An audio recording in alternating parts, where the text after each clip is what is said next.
Hi, hi. Um, okay, so now let's talk about linearization. So, you know, this is a curve, and the slope of that curve is velocity. Now, the slope is changing constantly.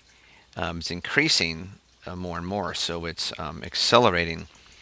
But if I was given the right numbers, mathematically I could solve for the acceleration. But I want to graphically solve for the acceleration because they're going to ask you to do that sometimes on an AP exam. They're going to say, "Hey, if you're given data, can you solve this?"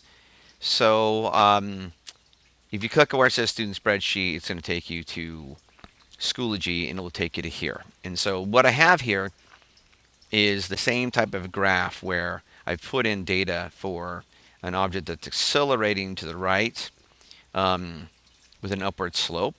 And it says, how would you linearize this data? And then why would you linearize this data? So this data here is the same as this data here. This data here is the same as this data here. So the graphs are actually the same graphs at this point. But I want to manipulate this graph on this side so that you can turn this into a straight line or linearize it.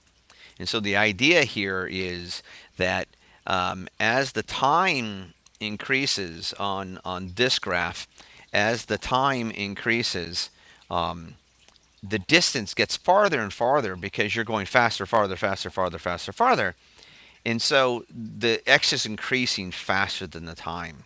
So in order to kind of balance that out, level that out, what I can do is I can actually take the time, which is in the x-axis, and I can square it. If I square the time, so for instance, if I square the time of all these times, all of these times, if I square those times, then it's going to linearize this. And so watch what happens. So I'm going to take this and I'm going to make it equal to, and I'm going to just use the power of a spreadsheet, this, and I'm going to square it, right? And if I do that, I think it'll populate this whole column. It doesn't populate the whole column. It just did the first one. So now what I'm going to do is I'm going to drag this down. So I have that equation there, and now I'm just going to drag the equation down here. And so now it actually linearizes it. So you can really tell 5 squared is 25. 4 squared is 16. 3 squared is 9, right? So I've linearized it, literally just taken the numbers of this object, and which is a curve, and I said, okay, why would I do that? So the first thing is, how would you linearize it? And the second thing is, why would you do this? And so let's take a look at why. So if you look at this graph, I can get a slope of this very easily. So for instance, it goes up 60 and it goes over 20. So what's 60 over 20? Well, 60 over 20 is 3. So what does that tell me? Well, I'm going to show you something in a second, okay? So actually, I got to wait till this boots up. So it's going to take a second for that to do that. Let's go back to the three equations. And remember this right here. So if you look at acceleration, and there's that square there we're talking about, that's what's responsible for the curve. Is that square is responsible for the initial curve. So then if I square the bottom, or the x-axis in this case, it makes it into a straight line. And if you look at it, I have this expression right here, 1/2 at squared. So let's see if this thing goes back for me. So, okay, looking at this, if I have an xt graph, which was the one on the left, and then I change it to an xt squared graph, like the one on the right, what is slope? Well, slope is just obviously rise over run, like this idea that these both have slopes, right? So what does the slope represent? And so if you look at it, the rise is meters and the run is seconds. So the slope literally is meters per second, which is velocity. In this case, drum roll, it's meters over seconds squared. So what is the slope there? Well, it's supposed to give you acceleration, meter per second squared. But it seemingly doesn't here for a second. If you look here, the acceleration of the cart is actually 6. But if you look at the acceleration here, it says 60 over 20, which gives us 30, or 3 over 1, or which is 3. This is acceleration of 3. So why is it 3 when I said the acceleration was 6? Well, the truth of the matter is this is 1/2 of the acceleration. So since it's 1/2 of the acceleration, then what is twice 2 times 3? It's actually 6. And so that's why you do it, because then graphically you can get acceleration from a curve, whereas mathematically you can get acceleration if I give you the right numbers to solve for the acceleration, but graphically you can also get acceleration if you do this simple trick. Okay, that's the one we're going to focus on today.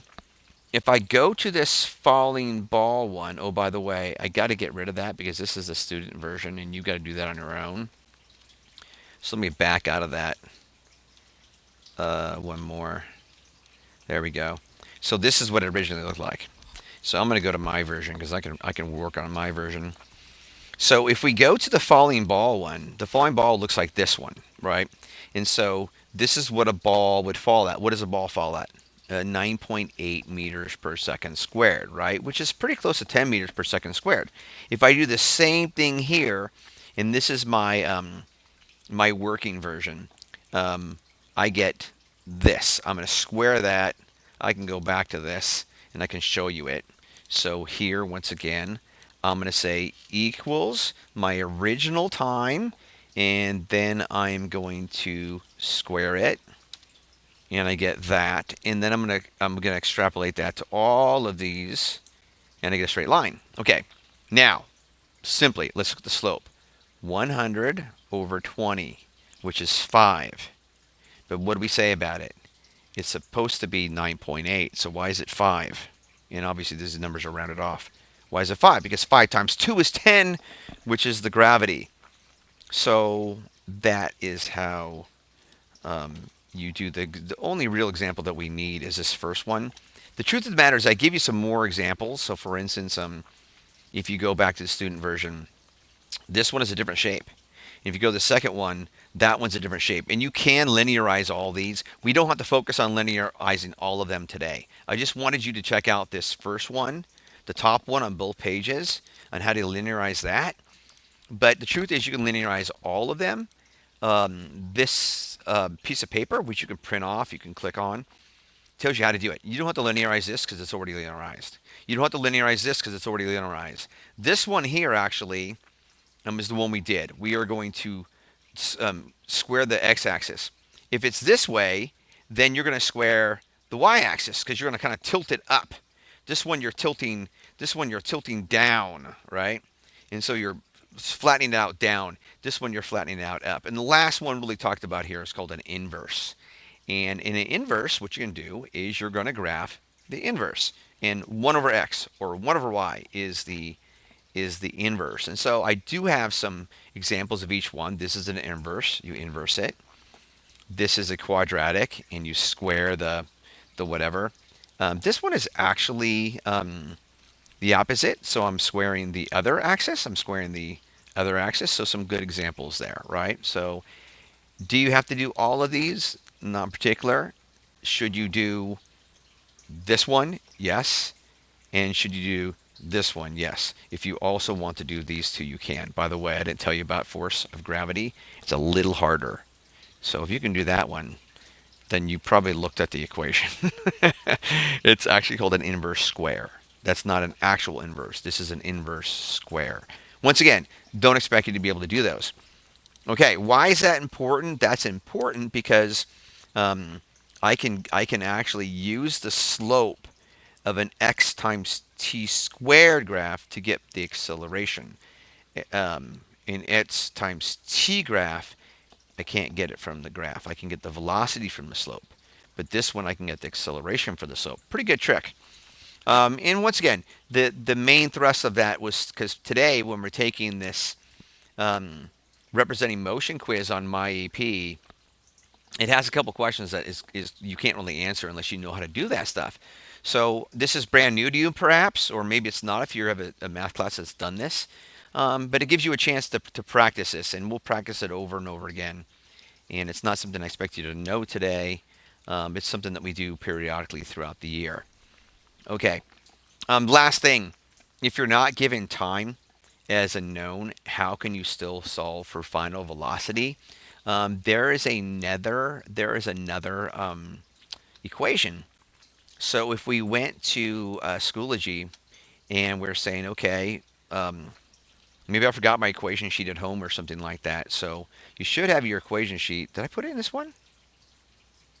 Did I put it in this one? There it is, the AP Physics equation sheet. So if you look at the other page, we have these three equations actually, and I'm not sure why I didn't highlight that one too. But these two equations that we've already talked about, those two, that's weird how it highlights. Anyway, those two equations we've already talked about, right? But this one we haven't talked about as much, and that is an equation that doesn't include time. So if you're looking at one and you're saying, well, look at these graphs, and look at these graphs here, right? They include time. Why is it doing that? Cancel. They include time, and they include time, and so what if I don't have time? Am I out of luck? What do I do? So if you don't have time, then look at that equation specifically, because this relates displacement, initial velocity, final velocity, and equation and acceleration. Sorry, and it does not include a time. So that answers all of the warm-up questions for today, and that should help you with the quiz you're taking.